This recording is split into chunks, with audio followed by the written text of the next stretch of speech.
Bismillahirrahmanirrahim. Assalamualaikum and a very good evening to everyone who is with us tonight, which is watching through Zoom and Facebook Live for our Career Talk Master Series. Okay, this is last session. Very thanks, special thanks to our first of all strategic partner, which is Unit Bimbingan Kaunseling, Unit Perkhidmatan Bimbingan dan Kaunseling MRSM Taiping, and then Center for Foundation Study UTP, TNF Energy, Sendirian Berhad, Amas Media, Outpost Taiping, okay, alright, for providing us this wonderful platform to share knowledge. So before we move further, let us recite Umul Kitab Al-Fatihah. Al-Fatihah.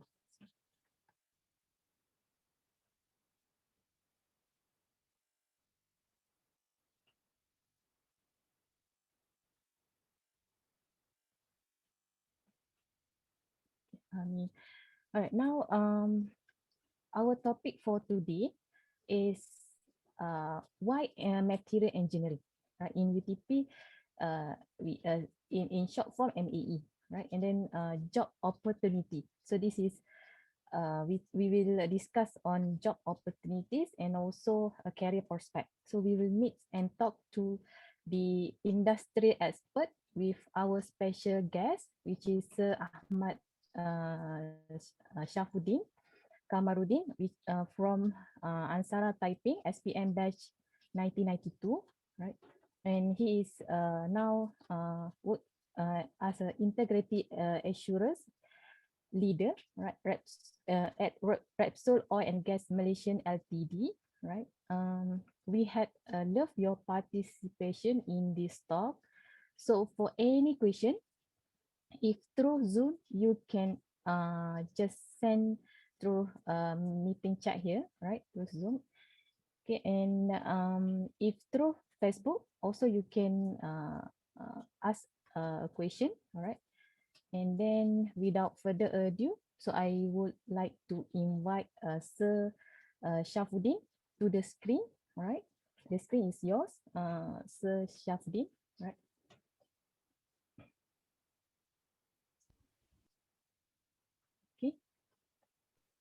Okay.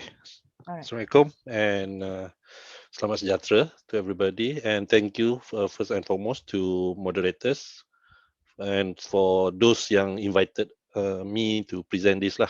So it's a good opportunity to share this topic and hopefully can give a good punya ni lah background or some ideas what is material engineering is all about. All right. Can you see my screen, right? Hello? Yes, Shafudean. All right, okay. Sorry, just double check. So basically the agenda for today is basically going to talk a bit about myself and then just quick introduction on material engineering, as well as the career, how is it looks like for material engineering, where you can go after you graduate. But most importantly, I will share my experience for material engineering in oil and gas, specifically for oil and gas, and then just open up for Q&A session later on. So just mentioned by moderator earlier, basically I study in MRSM back in 1988, Form 1 after my primary school, at MRSM Taiping. At MRSM Pasir Tubuh, and then after SRP, now no more lah. So for SPM 1991 join masuk Taiping, and then SPM 1992. Okay, then after university I graduate in Bachelor in Mechanical Engineering. So you might be wondering why I've been presenting this topic lah. More or less is due to my work experience. It's related to the what do you call this? Material engineering, more or less. So I can share a bit what is my experience with regard to this one. So start working for about 9 years with PETRONAS. Was based in Italy, Malaysia. That is petrochemical. Start off as what do you call this, inspection engineer lah. And then joined Talisman back in 2012. Okay, as during this time as senior integrity engineer, basically. Then Repsol bought over Talisman. That is quite typical for oil and gas punya ni, people buying companies. So Repsol bought Talisman in 2015 up until present. And if you heard the news, basically now Hibiscus buying Repsol asset. So soon I will be under Hibiscus lah, hopefully. Okay. So just a quick introduction to material engineering. So if you, this is sort of like an evolution of material. Since ages ago, people are using stone now, all right, and moved to bronze, tembaga, and then iron. So these are the evolution. So that is material engineering, okay. And if you aware of the making of katana, ni pedang samurai. So this is way back before. I believe there's no scientific reason or scientific study been done on steel making. So even during medieval time, last time pun ada what I call this blacksmith to make all this weapon whatsoever. So basically, what for katana, basically they smelting steel at certain degrees temperature, at certain temperature, basically to dissolve carbon. So I'm not sure whether they're aware or not that basically what they are doing at that time is actually try to make sure that a certain the right amount of carbon so that it could make a steel performance better. All right. So by doing that, also they remove the impurity beside iron and carbon, and then they forge between two steel. So it's sort of like using hard steel to form outer shell and tough steel to make core. And I'm not sure, maybe because of the tradition or whatsoever, then they use coating on the steel, and they hit right below 800 degrees C. This is to avoid the steel or the weapon that they make from cracking. Okay, so in a nutshell, basically this is going way back, I believe, before scientific studies has been done to understand how the material behave, how material works. So that is where I come from, the material science and engineering. So basically, material science and engineering, that's two different things. Basically, for material science, basically, in a nutshell, we investigate the relationship between structure and properties of the material. In a nutshell, you study material and you create new material. For material engineering, basically, we apply those. We apply and we create a new process. We talk a bit more on the new process later on. Okay. So if you take material engineering, basically, this is the 4 essential elements that you will study. Basically, structure. I will explain in detail individually. So basically, for material, we have structure, we have properties of the material, and basically how we're going to process it. And this will translate into how we want it to be performed. And all these 4 categories or 4 elements basically is give a characteristic of the material itself. Okay. So for structure, basically you will learn all these things. Basically CBB, BCC, FCC, hexagon, all this type of structure.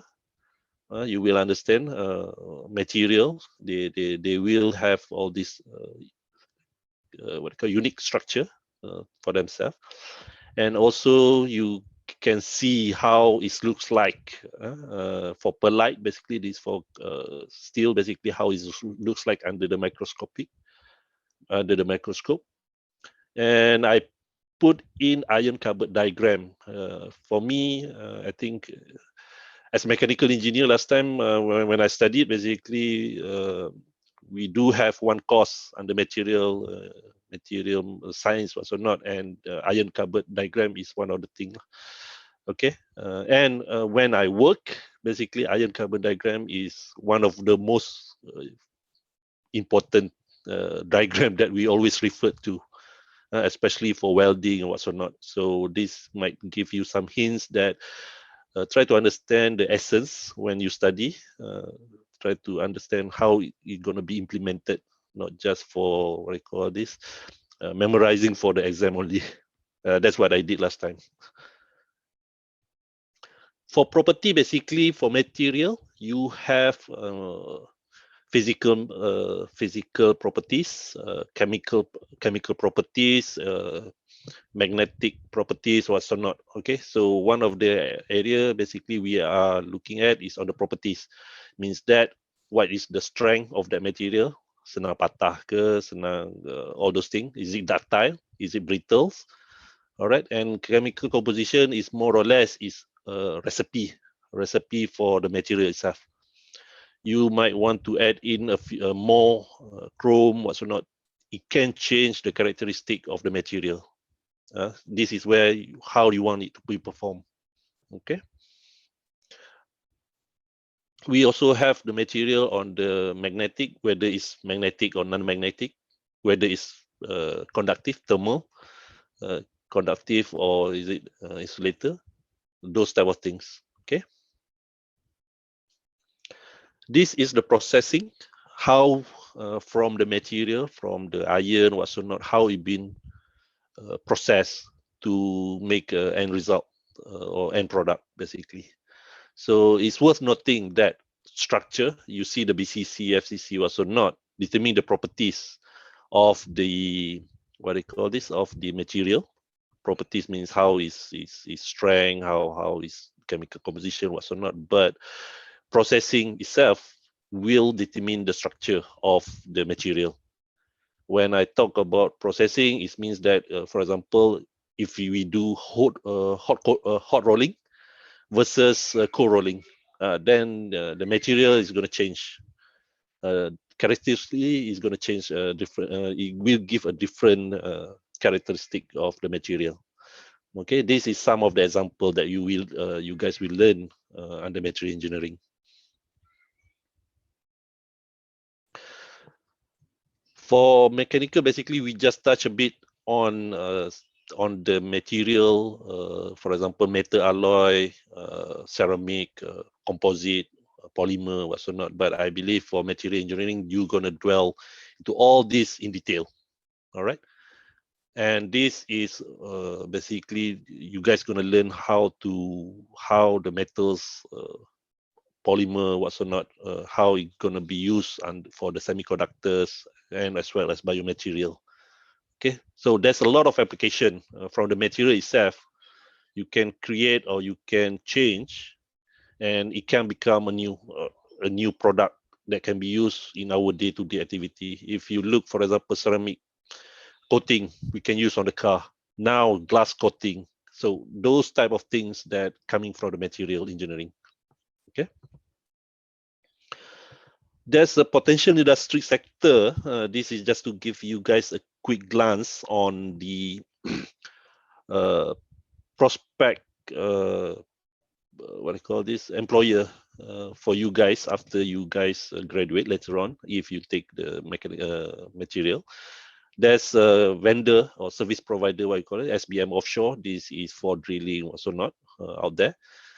Dyson, Allegiance, as well as Intel is more of the manufacturing industry. Anjun is more towards the steel making. Last time I believe is known as Malaya Wata, something like that. All right. For Sirim, basically is Sirim, Metacos.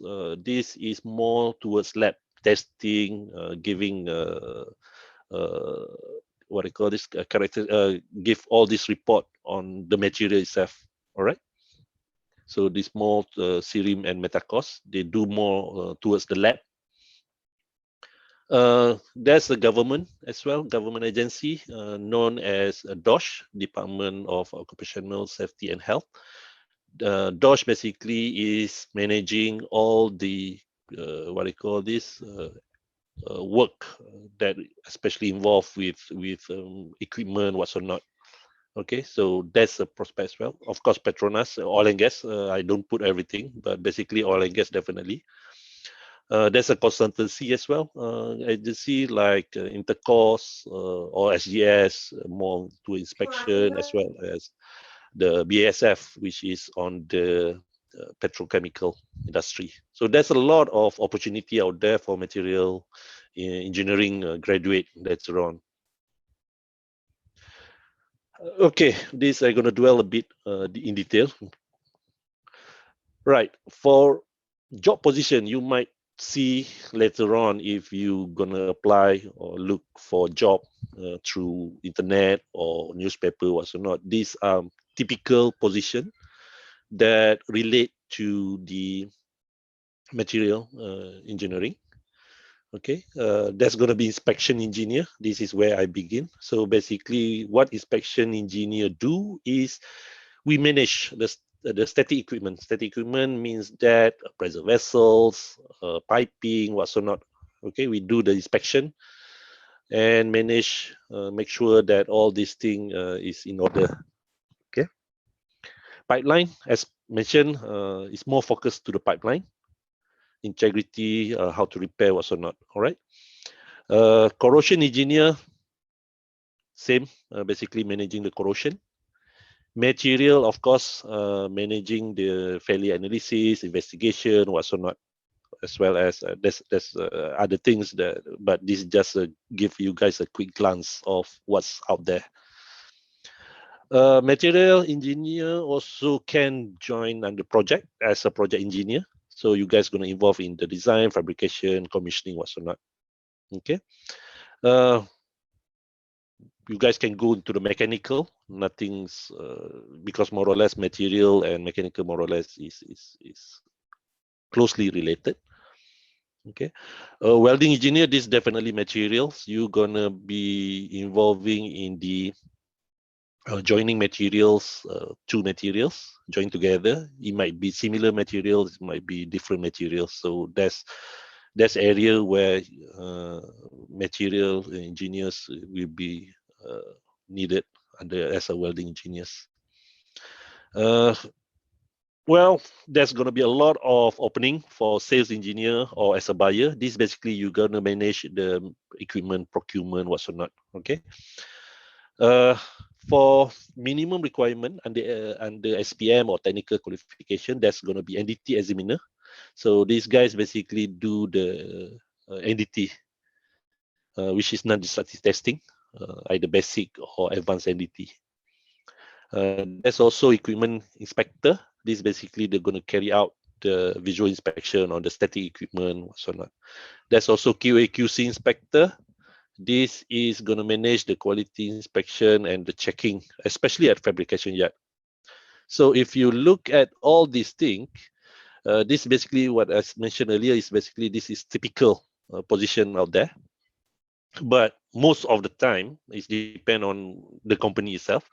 Most of the time, you guys going to wear a lot of hats. Basically, some company, especially engineers, come corrosion engineers, come material engineers, as well as welding engineers. So it depends on how the company itself set up. Okay. I didn't touch on the subsea engineer. Subsea engineer, basically, this is for underwater. Check underwater structure, pipeline. This is more towards offshore, basically. All right. So overall, basically, this is it. Sometimes some company, if it's lean organization, basically they're just gonna dump everything to mechanical engineers. So basically, jack of all trades. They have to manage all the equipment out there, everything under the sun. All right. So when mentioned, that is basically the position. On the top of it, basically, in order for you guys to be well known or well accepted worldwide, okay, there's additional certification that you guys can take. Okay, if you're gonna be the examiner, basically you can take from under Malaysian NDT personnel. This is under government agency, if I'm not mistaken, under Jabatan Kemahiran. Okay, they offer this thing to take the ultrasonic testing, UT, penetrant test, so you can get the certification. Means that then you can do the work. It's been recognized by Malaysian. For radiography testing, basically is under the AELB. Okay, so you can. This is for radiography testing. If you have seen people after the welding, they do the radiography testing to check the sound or the quality of the weld. This is where they get this certification from Atomic AELB in short. Okay, world recognized, basically there's quite a few. CSWIP is one of the things that certification is under CSWIP. Painting also under CSWIP. They offer CSWIP qualification as well. Uh, British Institute NDT, basically this is PCN, what we call it, PCN certification. So they offer the same thing as what the Malaysian NDT personnel. So basically, if you have PCN and if you go out from Malaysia, then is well recognized as well. Okay. For corrosion pipeline, we have NACE certification. NACE is the National Association of Corrosion Engineer. So this for painting, contact protection, inspection, as well as pipeline, you can take under this certification. Now with API as well, API, we have quite a few certification under API being offered. So if you're gonna be authorized pressure vessel inspector, API 510, 570 for piping, as well as 653 for storage tank. So there's a lot of certification out there. It's more to add into your degree, basically. So most of the time, basically, once you go into the work, into the into as you working, and this is basically you try to gain all these things. Is sort of like to add into your degrees and to be more recognized. It's just like IR whatsoever, basically. Okay, I didn't touch on the BEM, IEM because I think that's for common, has been touched before in the previous session. So that's common for engineers in Malaysia. So you have to register with BEM if you want IR, all those things. All right.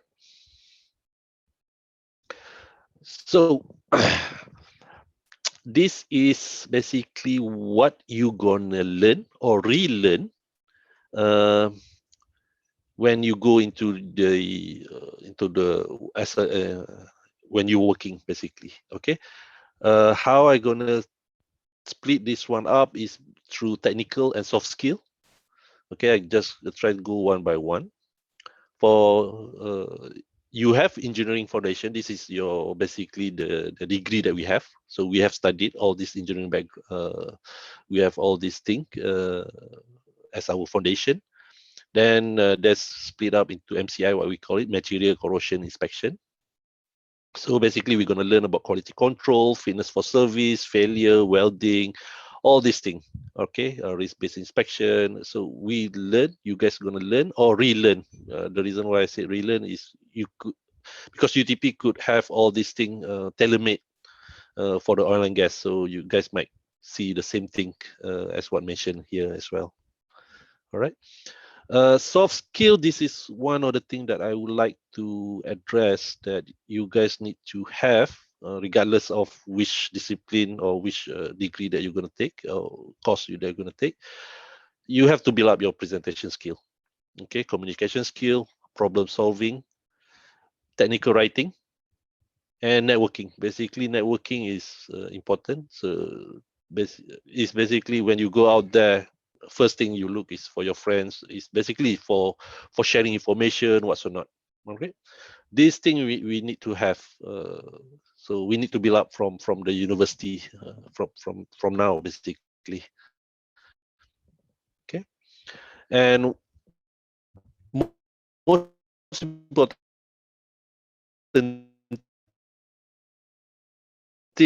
I think one being practice, once practice, okay, dia punya knowledge whatsoever. But we must, as engineer, we must become a professional. Means that the most important thing is your character and your conduct. So when you go into when you work, basically, then each company have their own ethic procedure whatsoever. So make sure follow that. So basically, now what is material engineering in oil and gas? Basically, some might think is we are taking care of the scrap, because yes, that's the only thing we are looking for, corrosion whatsoever. Okay, and some might think us as what you call this, as like Iron Man, basically, try to find a new material whatsoever. But what we actually do, so just run through life of MCI. I use MCI, Material Corrosion Inspection Engineer, as a term. So basically, what our role and responsibility is basically to ensure the physical asset is able to perform as is designed, basically, for throughout his life, intended life, while protecting HSE is health, safety, environment, and to ensure continuous operation, basically. So in a nutshell, basically, we want to keep the tiger in the cage. Tiger is represent the hydrocarbon for oil and gas. So we want to make sure it's contained within the containment. Means that within the pressure vessel, within the piping, whatsoever. Okay. Our role is basically is just like policemen. Nobody like us. Okay. Because we stop the work if it's not done correctly.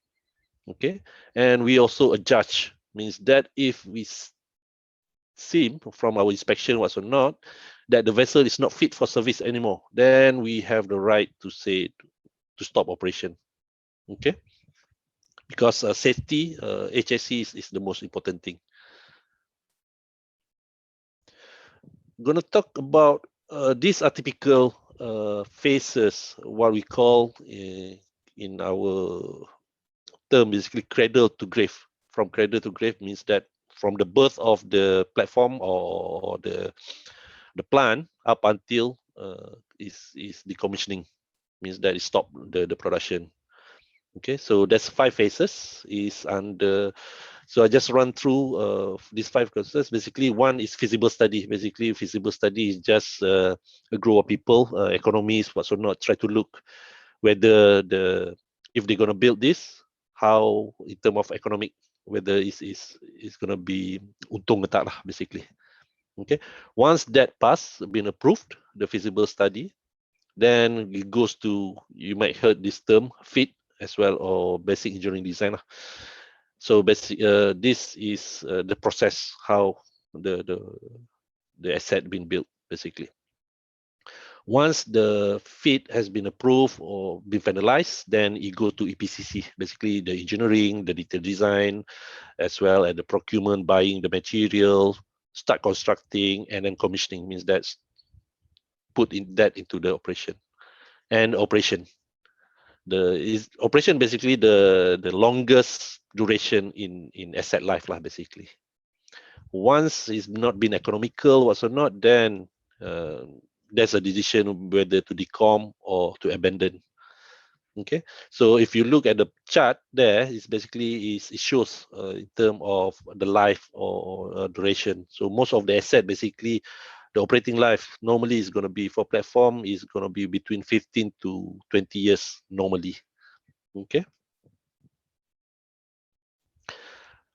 so I'm going to talk about the engineering design. This is where the MCI involvement.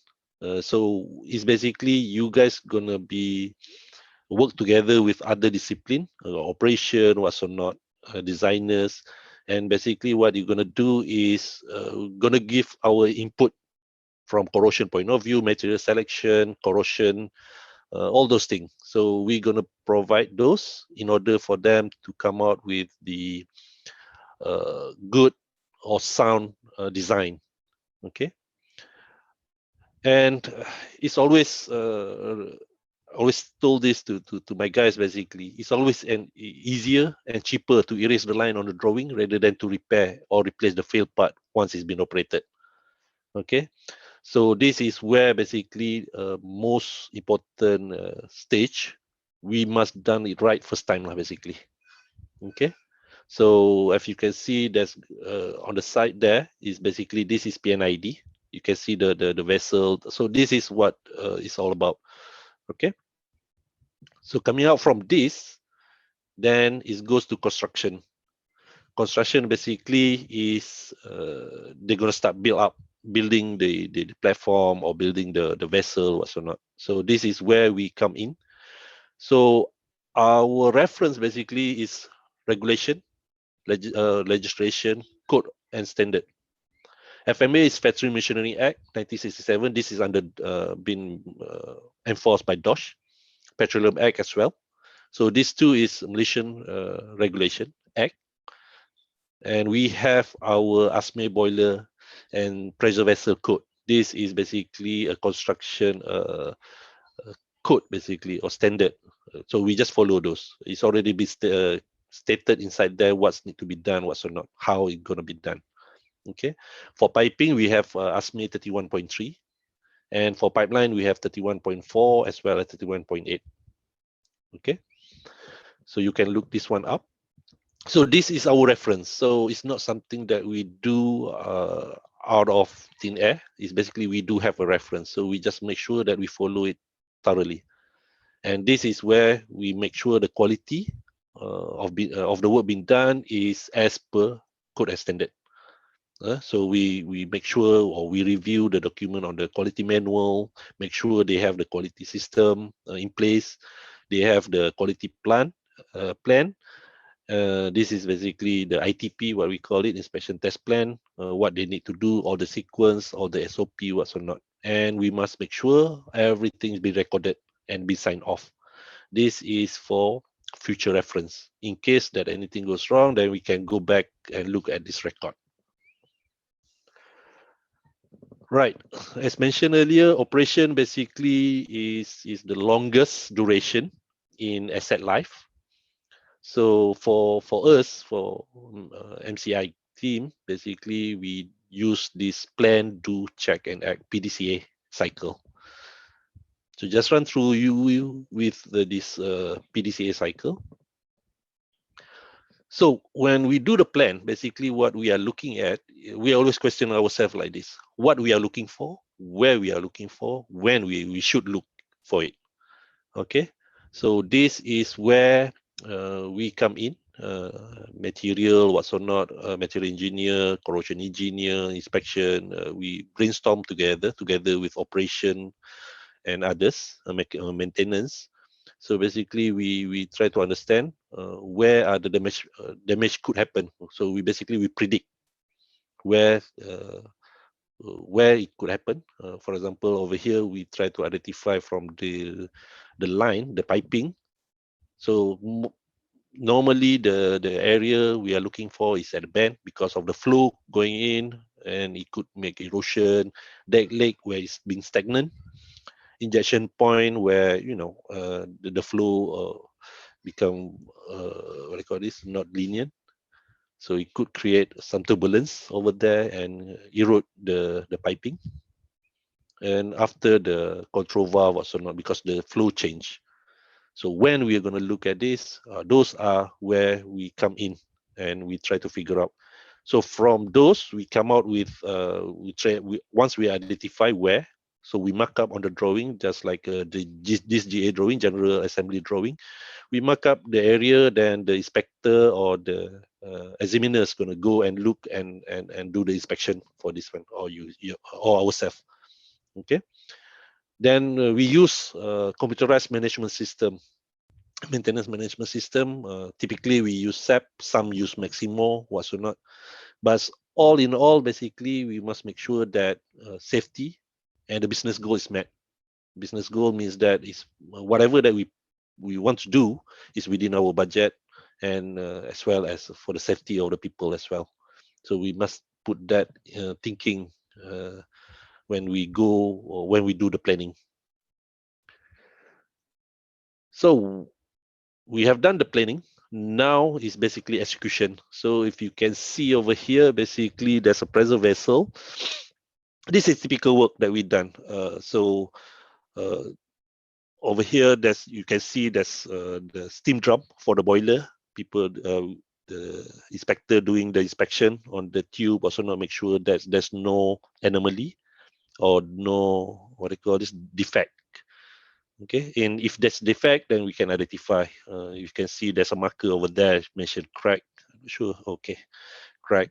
This is furnace tube.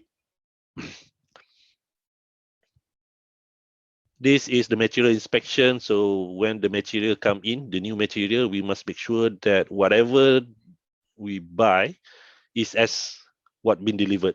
So it's basically we don't want for example, we buy a Mercedes, all of a sudden we get a used car, something like that. Okay. This is upselling team. So this is for offshore, more or less. It's basically you need a certification under IRATA to be qualified to do this. So if you can see, there's a camera, so they do the inspection. So it's basically is you just hanging on the rope, upselling, rope access. This is the flat tip, so you can see the reason why it's black is typical because there's a flame whenever it's operation. Sorry, back. There's a flame, so yeah, when the flame, then the material, then it's get burned, the carbon, all those things. And the material for this must be high temp. It can withstand the high temperature. So normally we go with carbon steel 310, I think, or 410, something like that. Okay. This is typical offshore work. This is what we call subsea diving support vessel. This is ROV. This is when we want to do the inspection. So we put this ROV, remote operational vehicle. Then they have a camera. They can do a lot of stuff over here in replace for the people. But most of the time, if we want to do repair whatsoever, we need a diver. So for diver, they have two type of diver. One is air and one is saturated diver. So the difference is basically depend on the depth of the water. In our water, normally is around 50 meters depth. But of course, there's deep water, then there's a lot more basically. This is pigging, what we call intelligent pigging, IP. So this is to check pipeline basically. What we do is basically we just run this using a flow, push it from. Sorry.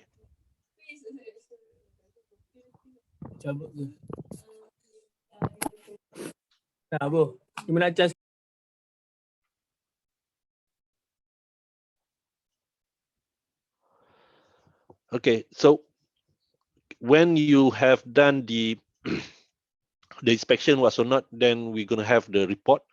So basically, this is where we do the checking. So what we do is we check against the design parameters, we check operating parameters. Is there any operating excursion? All those things.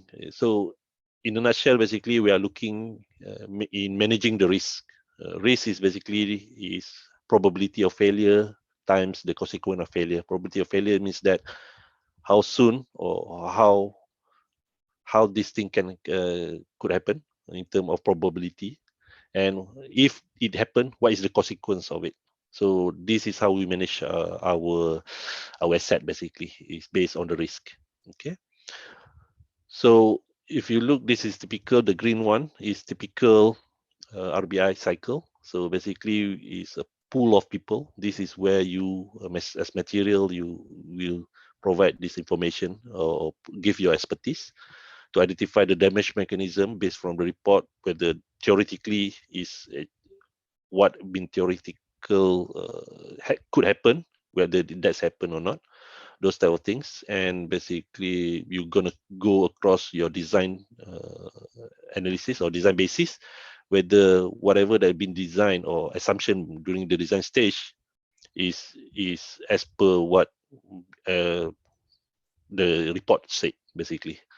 So those type of things. So all this basically you can predict for your next plan is either you based on the corrosion rate, you can use the corrosion rate and predict the remaining life. So these are all this formula. So don't worry about it. It's all in the book somewhere that you can always refer to. So no need to memorize all these things. But once you have done it more often, then of course you will memorize this. Even you remember the pages of the book itself. Okay. So act basically from your report.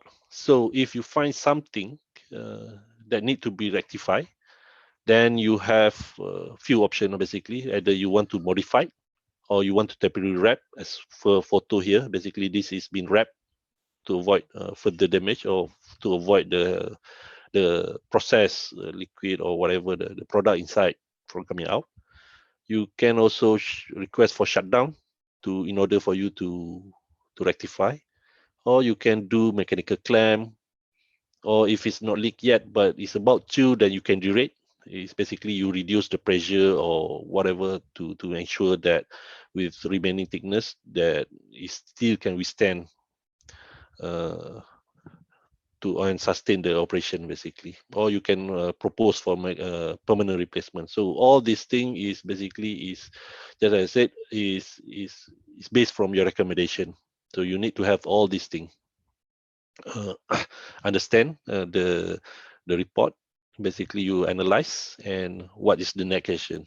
Okay, because whatever your recommendation is basically what do you call this, will will give impact to the production as well as the business of of your company basically.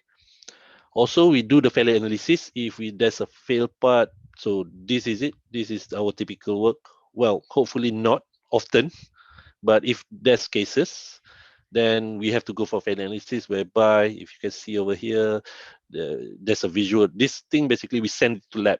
So we send to the outside lab, to the service provider lab, and they will give us a report. So we have to review this. So without this type of knowledge, then how we can appreciate or how can we review the report? So this is where engineering is quite important. So you will see from the photos, the physical, whether it's brittle or not, whether it's ductile. So all these characteristics that you will learn in the material engineering. Okay. So you can do EDX to check the what they call this, the chemical composition, to make sure that yep, what they claim material is as what been as per standard. So you can check all those things. Last but not least, you also do the failure investigation. This is sort of like CSI lah, basically. So there's a few technique out there: tripod beta, RCA, fishbone, or 5Y. So basically, this is where the teams consist of a few operation, and we normally, if it involves static equipment, then we will be part of the team as well. So we do the investigation. I mean that we have to interview the people, try to understand. Most of the cases is more or less towards the failure of the procedure. So from there, basically the recommendation normally will go to make sure the procedure is being corrected, or the material itself is wrong. Those are the things. Okay, so quite interesting. I would say day-to-day activities. Well, hopefully for us, basically, hopefully we see less of failure analysis and failure investigation. Definitely means that our asset is in the good condition. Last but not least, I think everybody want to know what in terms of the salary. So I would say this because I saw a lot of presentation before, they give some figures, what's or not. But for me, it's depend on supply and demand. Okay, of course, with a lot of money, then there's gonna be a lot of responsibility and risk. Okay, what I can share with you is basically back in 20 years ago, 2000, API inspector. There's not many in Malaysia. There's not many. You can count by your fingers basically. So you will pay about 2,000 ringgit per day for these guys. But now, because there's a lot people having this certification, then yeah, the salary drop. So I think more or less for engineers, typical engineers is all the same. I think someone shared it's about what 4 to 5K as a early entry, young graduate. So that's more or less is similar. But I think as you go along, that's the most important thing. As you go along, you need to build up your all those soft skill, what's or not. Then you can make yourself marketable. Okay, those are the things that I would like to say lah, basically. Okay, and of course, never give up on your dream. It means that if you take these courses, and somehow you didn't end up with all those position that you want, it's basically there's a lot of way that you can go into this position. It's just a matter of time. So don't give up. Basically, there's a lot of ways. I think previously 5 years back, I think the government set up initiative whereby they provide a free API inspector certificate for new graduate who can't find the job. Those type of things. So never give up. Okay. Again, networking is very, very important. You never know that you might someone in your courses you might have to report to, or you might have to report to him because he worked with PETRONAS, you with the PAC. Who knows? Okay, so networking is very, very important. So start building up now. Industry internship, definitely a must. My advice to you guys is basically if you go for industry internship, go for the hands-on.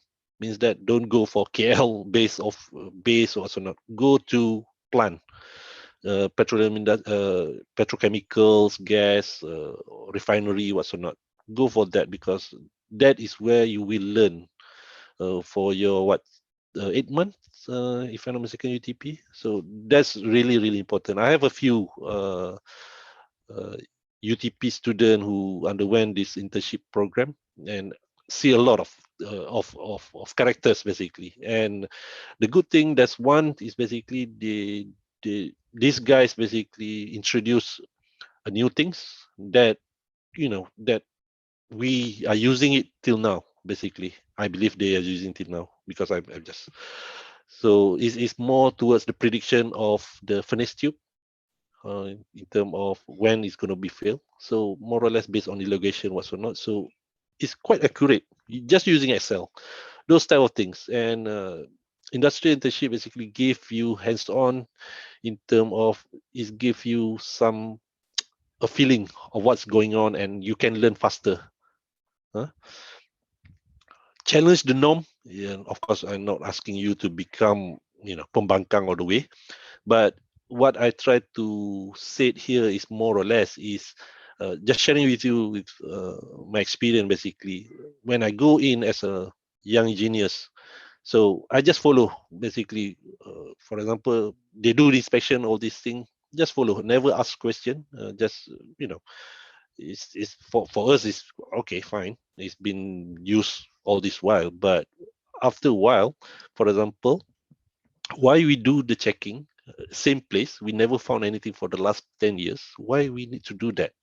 So those type of things was I try to say is challenge the norm. Is didn't mean is right then, is right now, more or less. Okay, learning is never ending journey, definitely. Until now I still have to go for the training, I have to open up the book because there's a lot of things that you need to learn. If you look at the presentation earlier, everything, goodness me. I mean, basically everything. You have to learn operation, you have to learn maintenance, all those things. You have to be jack of all trade. Okay. Embrace ever-changing technology, definitely, because during my time, of course, I'm lucky enough not to start with typewriter, but it's a bulky PC. Now with then move to laptop, now with a tab. So see the changing. Last time camera is bulky one, and you have to send to the shop to get it developed. Now you have digital. So how this technology change our life? UAV, unmanned, we use that to check the flare during operation. So embrace all this technology. Okay. Last but not least, definitely enjoy your student life because it's only 4 years, and then after that you have to work. All right. So with that, thank you so much. So back to moderator. All right. Okay, so we have a few questions here. All right. First question is, okay, this is question from the floor. Right. As you mentioned about keeping the hydrocarbon, like keeping the tiger in the cave, I wonder if a material engineer will be involved or be responsible with accident like PMAC, methane gas leaking. Is it? Sorry, can I? Kamu This nak is first tengok question. chat tu. Okay. There you go. Okay. This is send it personally to me. Okay. Sorry, can you repeat those? Um, all right. As you mentioned about keeping the hydrocarbon, like keeping the tiger in the cave Yep. just now in your slide presentation, right? She asked you, I wonder if a material engineer will be involved or be responsible with accident like PMAX, methane gas leaking. PMAC. Yeah, PEMEX, methane gas leaking. I'm not sure Accident. what PMAC. Okay, but nonetheless, basically, of course, accountability to ensure the hydrocarbon in the cap ni basically is belong to us lah, integrity team. Okay, for more or less basically is not really I won't say our fault lah, basically. Sometimes yes, as a professional you have to take this responsibility because it's involved the safety of the people out there, your colleague whatsoever. So when you mention about responsibility, I'm not sure what you mean by responsibility, but yes, in a sense, as a worker, yes, basically you have to take this responsibility to yourself. But when we do investigation whatsoever, most of the time it won't be a sole individual fault, basically, if I'm answering that correctly. Yeah. Yes, as a responsible, because it's your role and responsible, yes, you must make sure. But in our industry, basically, there's no blaming culture. Okay. Then second question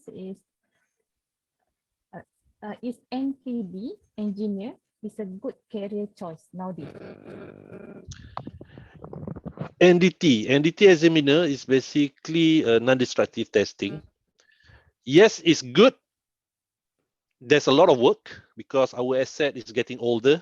So basically, there's a lot of work. The problem is that there's a lot of people out there with that certificate. So in terms of salary wise, yeah, is for me personally is quite low because there's a lot of people out there. So back to my slide just now is demand, supply and demand. Alright. Okay. Next question.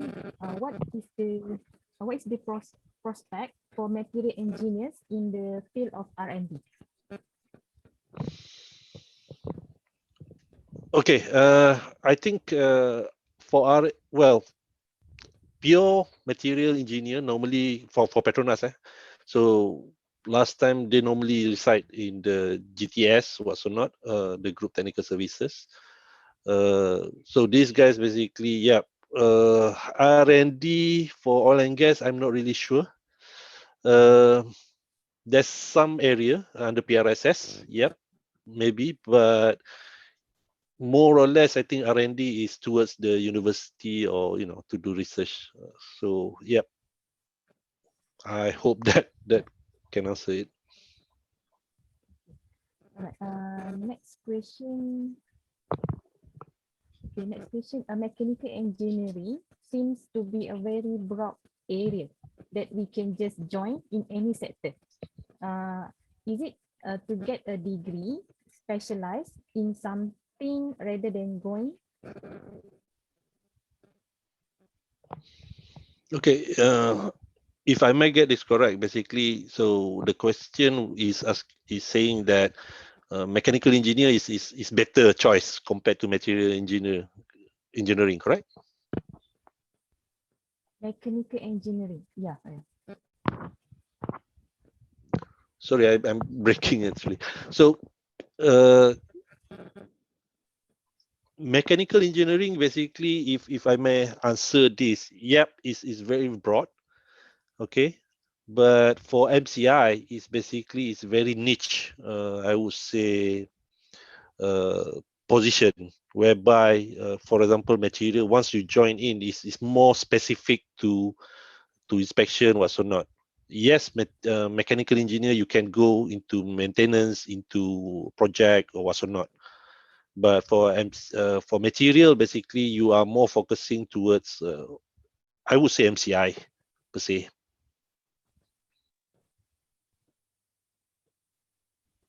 All right.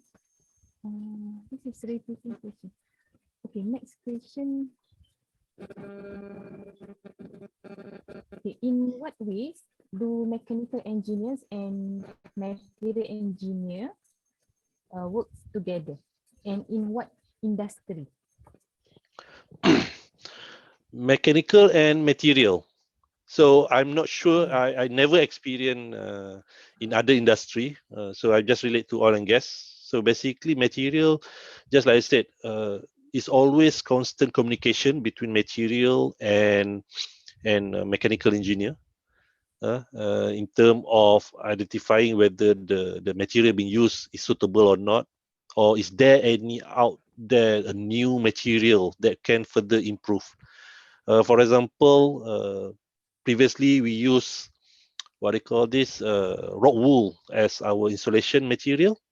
Now the new technology, they come out with aerogel by Aspen. Yes, it's more costly, but if is whether that's worth the money to spend in order to keep the tiger in the cage. So that is where the material engineers come in. So basically, yeah, all the time, all the time. Mhm. Okay. Next question. Still mechanical engineering. Okay, mechanical engineering seems to be a very broad area that we can just join any branch of business. Is it good to get a degree specialized in something like, for example, mechatronic engineering rather than going for a generic branch of engineering? Okay, since safety is important in oil and gas industry, so what field students consider and learn? For example, certificate. It's written here. Okay, if I may get this correct, if I understand correctly, so basically, degree basically once you go for when you work, basically then you go into MCI, for example, and in order for you to progress further, or it's basically just to build up. Why you take IR in the first place? It's basically you just want to make sure that it's more what I call credential. Basically, same with the certificate. Certificate basically is allow you or authorize you to do the work. Of course, if you do it yourself, it's okay. But if there's something goes wrong, what's or not, then you are. I mean, if there's investigation or if there's audit come in, then you are not qualified, what's or not. So with this certificate, then it means that you've been authorized or you've been recognized to do all these things. So yes, a lot of MCI team basically go for this certificate. Of course, not everything. More or less, basically they are focusing on API, for example, or NACE, just to further add into their credential basically. And of course, for future, who knows, they want to go for test the market. So this is added advantage. Right. Okay. Last question. What is the difference between material science and material engineering? Okay. Basically, from the literature, basically, that's where I mentioned. I think it's give a clear distinction between these two. Basically, is more towards material science is more towards study the material, create new material. Okay, and material engineering is more towards you have already this material and how you want to use it, and how that can translate into the processing in terms of, if I can make myself clear, when you do the process, I mean, if you want to perform the material to perform in such way, then how the process. So that's I believe the material engineering and material science difference. Hope that answer. Alright. We have another question. I think this is last question too. Is there a demand for material engineer in marketing line, like a fisher scientist? Like what? Fisher scientist. I'm not sure to be honest. Sorry about that. Alright. What is a fisher scientist?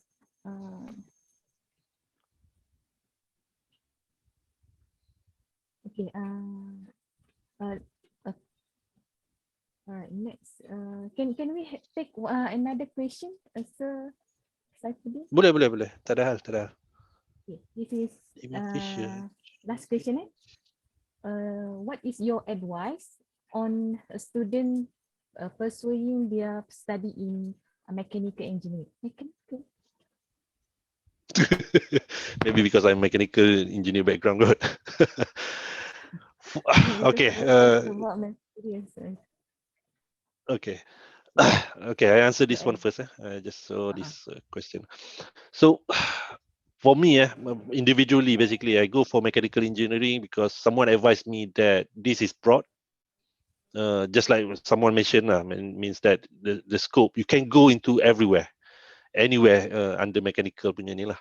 So you can go rotating, you can go static, you can go inspection, you can go project, whatsoever. So there's a lot of prospect out there lah, when back then during my study years. So that's the reason why I pick up mechanical engineering basically. So that's the thing, and my advice would be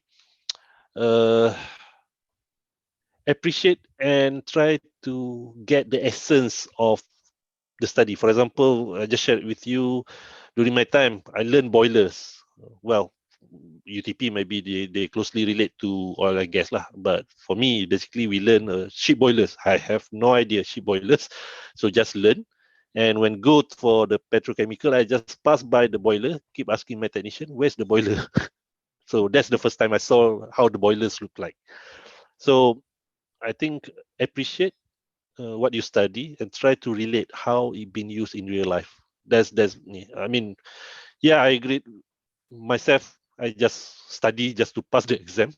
I have no appreciation of what I've been studying until I go to work. So I think as my advice basically for you guys, try to learn. I think UTP is best place whereby I think most of the is more tailor-made to oil and gas, so you can relate those. Okay. Next, Fisher. Okay, I'm not sure what Fisher is. So marketing line. I assume this is buyer or sales. If that the case, then it's basically normally sales. Yes. They need the technical guys lah basically. They need the technical guys. So this is my experience when someone come with me on the sales engineer. So hopefully the guys won't see this. So basically, if you are not well versed with the product that you sell, you yourself already. These guys just talk nonsense. But if someone with this background goes for the sales, yes, definitely they know what they talk. Yeah, so they can give a good advice for us because we are not the expert in everything. We might know the surface of it, but you guys as a salesman or sales engineer, basically they know the product inside out, so they can give a good, and one must be very, very honest. So means that be transparent.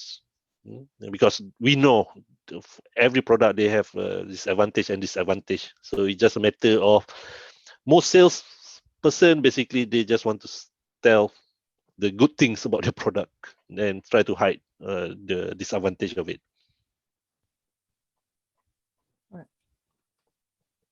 Okay, I think that's all the questions. Okay, so we end our session.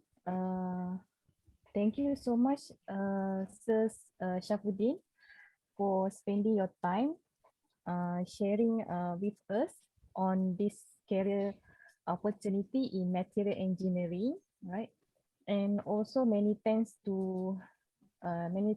well to our audience, okay, who has been watching and joining us in our talk for tonight, right? Okay, if you know someone who will have this talk but was not able to join us tonight, just search for our YouTube channel, ANSARA Taiping, right? If you look forward to learning from more of our talks like this, just subscribe, right? And hit the bell.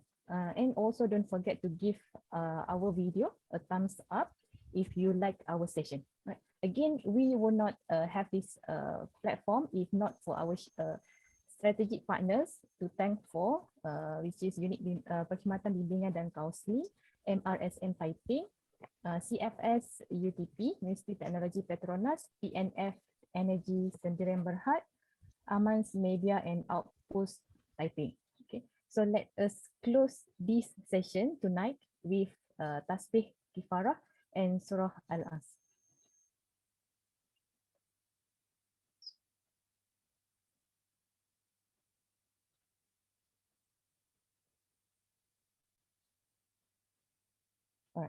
Remember to follow SOP and stay safe. Okay, with that, Assalamualaikum and good night. Assalamualaikum, Cik Shafudean. Good sharing. Thank you so much.